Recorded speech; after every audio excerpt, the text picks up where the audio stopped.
Staking in crypto explained. It can be challenging to comprehend the consensus model, which Bitcoin utilizes to keep track of how much money each person has. But if you do, it's a lot simpler to understand the proof of stake concept, which is quite similar. In this video, we are going to explain how staking in crypto works. Let's get started. What is proof of stake? Proof of stake is a blockchain verification method that is much more energy efficient and less risky than the more common proof of work method. The blockchain is only validated by one miner at a time, but that miner is required to lock up some of their money as collateral.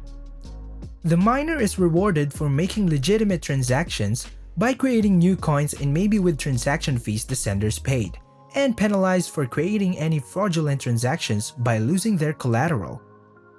Why does proof of work suck? In proof of work, let's say you have runners waiting up for a race. In reality, we have proof of stake to remedy the things that proof of work sucks at. While all 8 competitors are racing to the finish line, some have an advantage due to the availability of resources. Despite the reality that all runners cross the finish line, some seem to have stronger legs, weigh less, or have trained for a longer length of time. Eventually, only one person succeeds, and they receive the prize, which might be a shiny Bitcoin. The remaining runners must continue running down the track, and those who did not succeed essentially spent their time and proof of stake for no reward.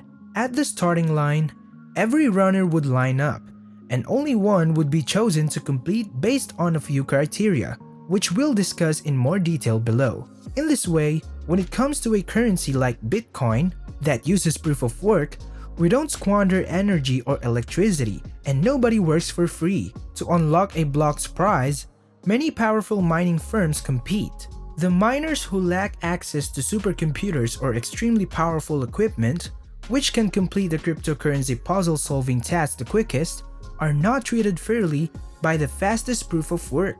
For the coin to be fully decentralized, we want there to be a large number of miners. Because the blockchain represents a majority vote, it is safe even if those big mining corporations band together and start creating phony transactions. This is a serious issue if they manage to obtain 51 of your bitcoins, and proof of stake makes an effort to address it by only choosing one validator. What proof of stake cryptocurrency currencies refer to as miners? The validator or miner is then given the chance to complete the task and obtain the benefit while other validators verify it. It is much fairer. In this way, one crucial aspect of proof of stake is that since only one validator is chosen, it's crucial that they solve problem correctly. Otherwise, they'll have to choose another validator to wait for them to solve the problem correctly. And solving this problem simply takes a lot of time in the crypto space. It ensures that those participants lock up a portion of their currency so that additional validators can truly verify their work. If those validators were in error, they were punished and part of the coins they had locked up was taken. Staking is the procedure of securing the coins as collateral. In other words, you must own some of a proof of work coin in order to participate. After locking it so that you can't use it, you wait for the network to recognize you. You will earn a staking reward when you are selected and mine correctly. If you mine incorrectly, you will be fined and lose a portion of the coin that you initially locked up. The choice of the validator is crucial since it is frequently necessary to provide proof of stake. Because they stand to lose the most, people who are staking the most Bitcoin will be biased. However, because they have them and haven't misplaced them, it occasionally also determines how long they have been locking up those coins. If they are solely choosing them based on the age of their stake, they are definitely making a lot of wise judgments. We would probably be surreptitiously favoring the large and affluent mining operations once more to solve this, despite having the most at stake. We also include a small random number generator, which won't contribute much to that but does influence the choice of validators. So now you might understand that there's a good incentive for validators to correctly verify the blockchain and a good selection process to reduce energy waste, and this clears things up a little bit if it did. Risks and rewards. There are few risks when it comes to staking your cryptocurrency. Risk number one is that there's something called the locking period. Your coin will be placed in a state known as a locked state.